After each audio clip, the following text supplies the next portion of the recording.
Hey, what's going on people? This is Shihab and today I'm gonna talk about Canon 5DS and 5DSR. First of all, 5DS and 5DSR is almost the same, just 5DSR has cancelled the anti-aliasing filter. This new camera has a dual Digic 6 image processor, 15.6 megapixel in a full frame sensor, ISO 100 to 6400 native and expandable up to 12,800, 5 frame per second burst shooting, 61 high precision autofocus points. So basically this was the specs you wanna know about the Canon 5D, Canon 5DS and SR.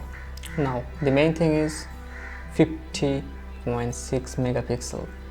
It's really a huge number, and with 50.6 megapixel, if you shoot a photo, you will end up having a raw image, a raw file which is about 60 megabyte file size, and most of the time you will end up having more than 60 megabyte file types. So if you are shooting sports and having 5 frame per second burst mode, each raw file and 5 frames per second, you will multiply that. Each second your card have to write 300 megabyte in it, so it's difficult for any card to do. Even with the highest speed compact card, you are gonna end up after 2 or 3 seconds the camera will end with the buffer. Canon 5D3 has 22 megapixel in a full frame sensor, and new upcoming Canon 5DS has 50 megapixel. So basically you can see that this new camera has a smaller pixel size than the Canon 5D3, and of course the 1DX, which has a slightly larger pixel size than the Canon 5D3, of course because of it has fewer megapixels. So basically it's up to you what you are gonna consider. Are you gonna consider larger print size and sharpness in the overall image? If you need that, you go for the higher megapixel. But if you need a standard megapixel but you need the best low light performance and best ISO performance, then you are gonna get 5D3, because 5D3 has almost double size of each pixel than the 5DS, 5DSR. In a same size sensor, higher the megapixel, lower this pixel size, and larger the pixel size, more dynamic range you will get, more low light performance you will get, because each individual pixel will have more capability to gather light than the smaller pixels.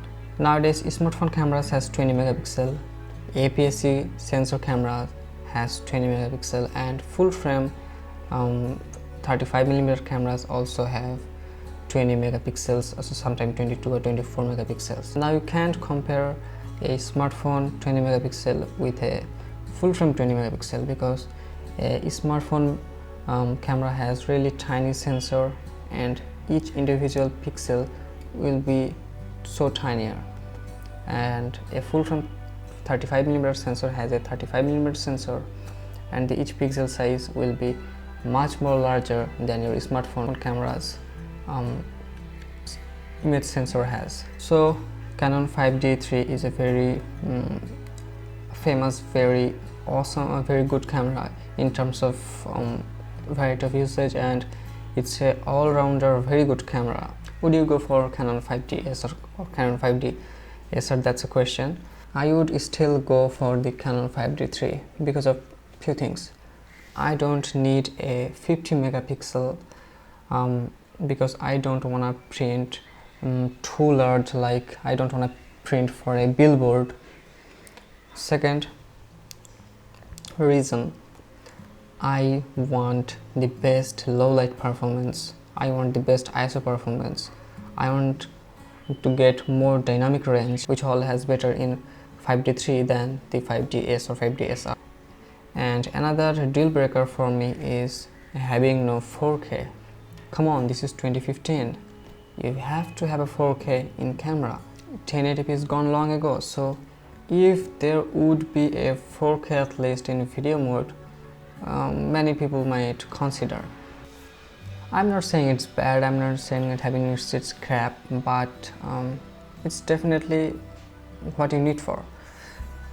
I don't need a 60 or 70 megabyte raw file. I don't need a huge print. And another thing, the price tag, it's coming with an insanely high price tag. People who are waiting for 5D3 or waiting for a full frame, maybe they don't want to get the 60 because of some few reasons, but they like very much 5D, but they can't afford it because of its price. I think after coming the 5D SR and 5DS, 5DS and 5D SR, they will going to get the Canon 5D3 because the price is gonna drop down soon after the new cameras will release. And talking of megapixels, pixel size, I'm showing you here a chart where you can see that in the same size of sensor, if you insert more megapixel, you will end up getting tinier, lower pixel size. If you end up having few megapixels, you are gonna get a larger pixels to get more dynamic range and gather more light into it. It has a Sony Xperia Z3 sensor. This is very tiny, and it also has 20 megapixel. Then you are seeing a Canon 70D which has APS-C size sensor and has 20 megapixel, and then you are seeing Canon 5D3 which has full frame 35mm sensor and has 22 megapixel. So you can definitely see three of each cameras has same megapixel, but each individual cameras has different sensor size, and due to the different sensor size, it also has different each individual pixel size. So Xperia Z3 has the tiniest pixel you can get, and a full frame 5D3 has the largest pixel compared to the 3, and the pixel size is 6.12 micron or something like that. And basically the 5DS and 5D SR is just almost likely you have the Canon 70D or the 70 Mark II sensor,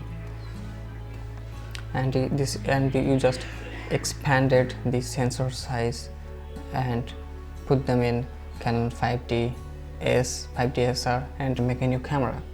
It's almost like the same, because Canon 70 Mark II and the Canon 5DS has the same pixel size, and it also has 1.3 and 1.6x crop mode for sports and wildlife shooter. But I think I'm not gonna use that, because if I want to crop, I cannot crop after in my Lightroom after in post-processing. I don't want to crop in the camera. Another thought that came in my mind, that it's almost like having captured everything on that spot, captured a large 50 megapixel image, then come back home, go to a Lightroom, then select, oh, I don't want this in my picture, I want this. Then you can reframe it, recrop it. Maybe you can get 3 or 4 images with only one 50 megapixel raw image. Like you captured everything you see, then you crop, make it a frame and make a shot, make a picture. Then here you think it's interesting, you want that, you crop and make another picture. It's almost like that. But most of the time I don't want to do that. I want to do that in my camera. Maybe for that I want a zoom lens. Mount it on my camera, then I shoot there, get my framed, again there, get my framed. I'm just talking rant, don't take it seriously. But this particular camera 5DS and 5DSR is just for a few particular peoples, like who works in a studio, who works for large prints like billboards. If you have a regular PC which doesn't have the high-end specs, if you want to edit or retouch the images you get with a 50 megapixel, you will most of the time end up with 70 or 80 megabyte file.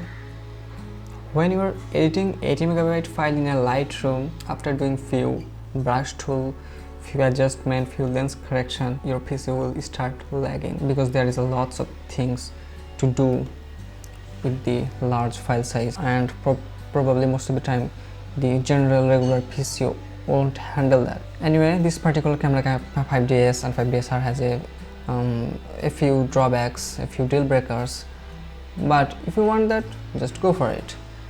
But before going for it, consider it. Do you need better dynamic range? Do you need better low light performance?